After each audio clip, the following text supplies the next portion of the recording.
Hello there and welcome to another Honkai Star Rail video. This time I have finally managed to defeat Aventurine. I do believe that there was a nerf to the boss, or at least so I've heard. Either way, I defeated him and then finally saw what happens at the end of this part of the story. And oh my god, I'm not sure, but this might be more of a cliffhanger than 2.0's ending. By the way, if you do enjoy my content, why not leave a like, comment or subscribe. So, how did I do it?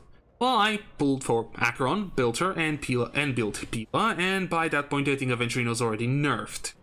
I actually almost didn't get Acheron, as I did lose my 50-50 to Bronia, but I got really lucky with an early 5-star.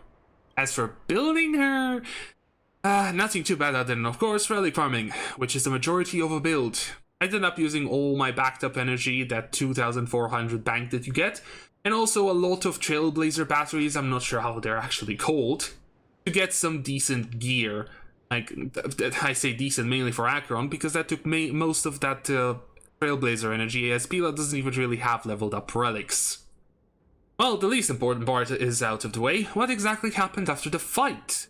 Well, there is a bit more insight into Acheron's past by having her and someone else discuss about Ix and the Nihility. It seems that the reason Acheron is an emanator that shouldn't exist is because while she's enveloped by Nihility, there's still a strand of color to her.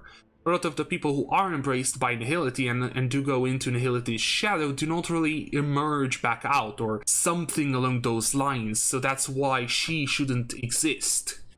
And then we have the end of Aventurine, or what seems to be the end. So, him and Acheron have a discussion while they're in this in-between place flooded with Nihility. They discuss how Penacony isn't the entire dreamscape and how it's just an island. A curated area cut away from the depths of the true dreamscape, and how only some people who die in the dreamscape can access it. Firefly seemingly being one of them, and eventually wanting to follow suit. That was his gamble. Getting killed while in the dreamscape to access this deeper part and finding the truth behind Penacony's secrets. Now the question is, how does one return from this weird part of the dreamscape? A bit later, around in this ending of the story, Firefly does indeed show up, and I guess we will learn how this happened in 2.2. Because how did Firefly get out then? Now, it makes a lot more sense why Aventurine is playable, and in a way I'm a bit disappointed. I kinda hoped it would finally get dead playable in the modern Hoyoverse era of games. Maybe one day we'll have Signora and the other Yakshas in Genshin.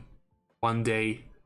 There's a bit at the end with a discussion between Topaz and Jade about the Aventurine stone losing its light, and this meaning that Aventurine himself is dead. But I think that might have been because the stone was broken beyond repair, as Aventurine himself says, rather than it losing its master.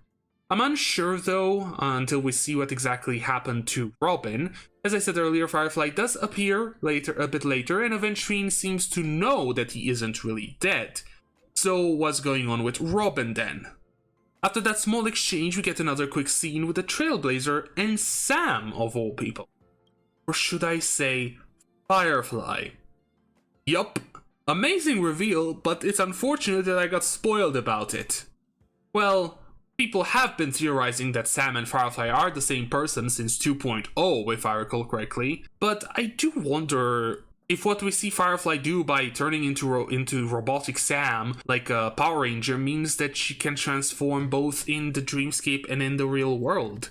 Or is it something that she can only do in the dreamscape? And in reality, she is stuck inside the suit because of her illness. That is pretty much what Firefly told us during 2.0, that her illness only allows her to be free only in the dreamscape. So maybe she cannot take off the suit in the real world. Which would be very sad and would also be quite interesting to see how her gameplay works then. More questions for 2.2, I guess. And in the last part we see a discussion between Gallagher and Sunday.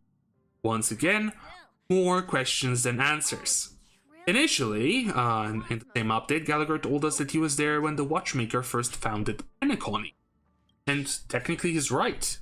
I say technically because Gallagher doesn't seem to be real. In the sense that this persona, this truth, was created by taking small pieces of all 52 members of the family and creating a complete Gallagher, as Sunday puts it. and that this Gallagher is a minion of Enigmata and an accomplice to the killings. An insane reveal if it's true. That that Gallagher and the Watchmaker worked together. So once again, we don't know who the true villain is here, unless we take the fact that Sunday gets impaled by the meme while talking to Gallagher in consideration. Yeah, that happens. It seems that Sunday dies too. Because Aventurine drops as a villain because his work with the IPC and his character in general doesn't scream villain, in my opinion. Gallagher is not real per se and is working with a meme, but who knows what the real plans of the family and the Dream Masters are. It could be that the Watchmaker and Gallagher are trying to take down the family, as they are the true villains, or the other way around too. Oh god, and we also have Boothill coming to Penacony looking for Acheron. What is that going to bring to the story? So many questions, and just a couple weeks until we get some answers, hopefully. So yeah, another awesome chapter in the Penacony saga, what can I say?